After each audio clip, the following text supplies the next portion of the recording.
he's been doing that for a while, and he's been investigating. And then Lyle, yeah, he's been on several TV shows for years and years. I've seen him all over the place, and he's in the cryptids and all monsters and you name it. He's got that book, I think, Momo, something about Momo, I believe. Well, I'm not sure if that was it, but anyway, we're going to be on break. We'll be back in about 3.5 minutes. You're listening to Night Dreams Talk Radio After Dark.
Night Dreams Talk Radio, After Dark, wants to give a big shout out to all the truckers that listen to our show. You can advertise your business on Night Dreams Talk Radio, and you will be heard worldwide. Why not contact us at nightdreamstalkradio@gmail.com. Coming to you from some far point station, like a cosmic tumbleweed, both north and south of the Pleiades. Here's your host, Gary Anderson. Boy, that thunder, just like almost every night, it is the same thing over and over.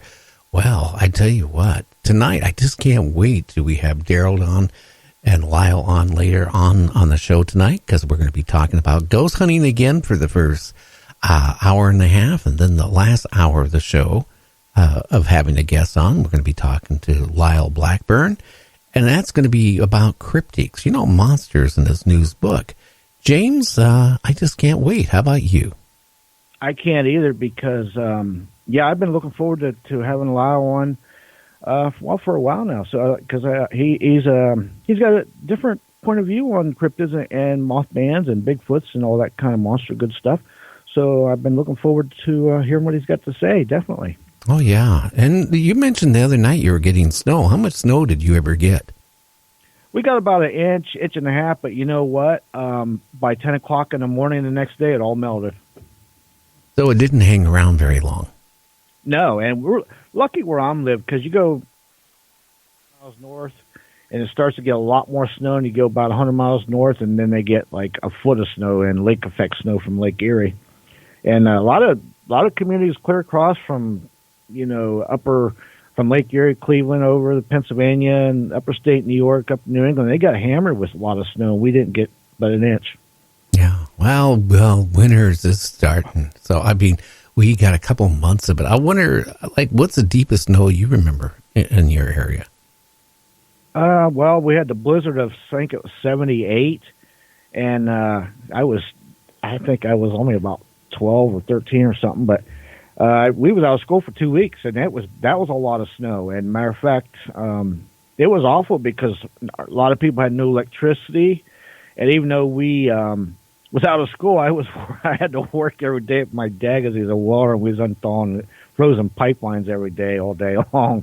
That was bizarre, but that was probably the deepest. I mean, it was. Well, then we had another one time in 1987 or 88. I think it was 87, and it was April. It was in the second week of April. We had a fluke snowstorm. It started at 8 o'clock at night, and by 3 in the morning, we had 2.5 foot of snow. And I remember because even the plow trucks were stuck, and I had this little, just a little car, like a Horizon front-wheel drive, and the snow was up over the door, and I just took off and drove around through all this snow. The plow trucks were stuck and everything. It was bizarre. That was 2 times I can remember the most snow here. Oh, yeah. Now, change the subject because I noticed what you put up there, no fake food for me either. Yeah. But, I was a big fan of beef jerky for, about 30-some years. And then I kept looking at this one brand. I'm not going to say the brand. I was eating their jerky quite often. And then I noticed it said post-mortem, animals. Oh, boy. And then I started thinking, what's that mean? And I looked it up, and it meant the animal died, and then they, made jerky out of it. It did, it died maybe a natural death, or who knows. Well, when I hear that, it kind of what I think of is a churched up name for a roadkill. That's what I think when I hear that word, but I know it's probably not. But beef jerky, I can't eat beef jerky because it's so much salt to make beef jerky. And if you got high blood pressure like I do, that's the worst thing to have is a bunch of high salt content stuff. And that beef jerky is at least most of it I know of uses a lot of salt to make it. Well, yeah, I weaned myself off of my high blood pressure medicine by eating different. And, I haven't had the effects. Like anytime I tried stopping my high blood pressure medicine, I would get headaches and I would feel lousy. I haven't had that problem because I've ate different, and I've cut the salt out 100% till I had that cup of tea. And, I put 2 heaping spoonfuls of sugar, I thought. And it didn't dawn on me. I couldn't figure out why is this tea turning that shade of green. That dead giveaway. If you put salt in tea, it changes the color of tea instantly. It goes really a weird color. I didn't think anything of it really. I didn't till I took that big swig and swallowed it. And after the time I got done with the show, I tell you what, I had a migraine. I could feel my heart beating really funny. All that because I consumed, 2 spoonfuls of, heaping spoonfuls of salt. Ugh. Yeah. And, it's funny you mentioned you curtailed your diet. I did that too about 3-4 years ago. I don't add salt to anything, and I try to stay away from anything from a can or a box because they add so much salt. If you look on the back of that stuff, canned food or box food, look at the sodium content, and if it's 20-30%, my goodness, that's almost a quarter or a third of the whole ingredients is salt, and that's not good for you if you got bad on blood pressure. So over the years of avoiding that stuff, it really helped and get a control on my blood pressure. Yeah, I like these diet TV dinners, what they call healthy dinners. Okay, they're not healthy. You ever see the amount of salt they put in it? You eat one of those, you already ate 60% of your salt content for the day. Exactly. Anything frozen food, canned food, boxed food. If you want to know, just look at. Yeah, you're absolutely right. They have to put a lot of salt in it to help preserve it to make it last longer, and it's just not good for you. I was thinking about the guy's fart that it will kill mosquitoes. I love chili. Homemade chili. I don't ever get gas from it.